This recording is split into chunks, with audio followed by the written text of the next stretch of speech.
সুহাদায়ে উহুদ, উহুদের যুদ্ধের প্রান্তর। এখানে কাফেরদের সাথে মুসলমানদের উহুদের যুদ্ধ সংগঠিত হয়েছিল। এখানে 70 জন সাহাবীর কবর, হুজুর পাক সাল্লাল্লাহু আলাইহি ওয়াসাল্লামের চাচা হযরত আমির হামজা, শহীদদের সর্দার উনি সহ এখানে 70 জন সাহাবী শায়িত আছেন। আর এটা হচ্ছে উহুদ পাহাড়, 12 কিলোমিটার দীর্ঘ বিশাল আয়তনের পাহাড়, উহুদ পাহাড়।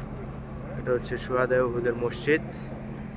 5 বছর আগে 2018 সালে এটা নির্মিত হয়েছে।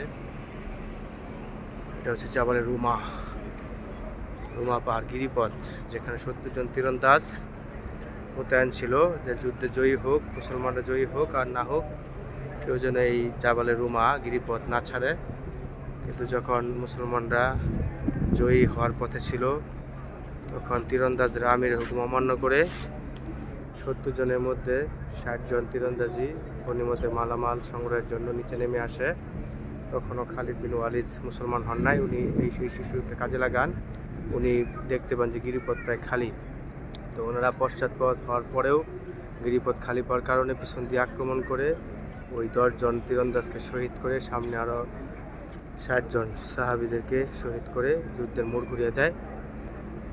তারপরে ওই যুদ্ধে হুজুর পাক সাল্লাল্লাহু আলাইহি ওয়াসাল্লাম এই দন্ত মোবারক শহীদ হন। কাফেররা ঘোষণা করে দেয় যে তারা হুজুর পাক সাল্লাল্লাহু আলাইহি ওয়াসাল্লামকে শহীদ করে ফেলছে, নাউজুবিল্লাহ।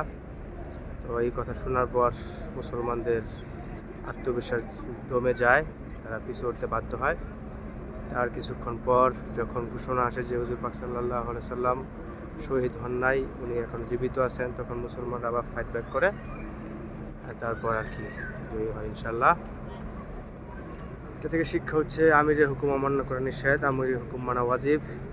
আমিরের হুকুম না মানলে ক্ষতিগ্রস্ত হইতে হয়।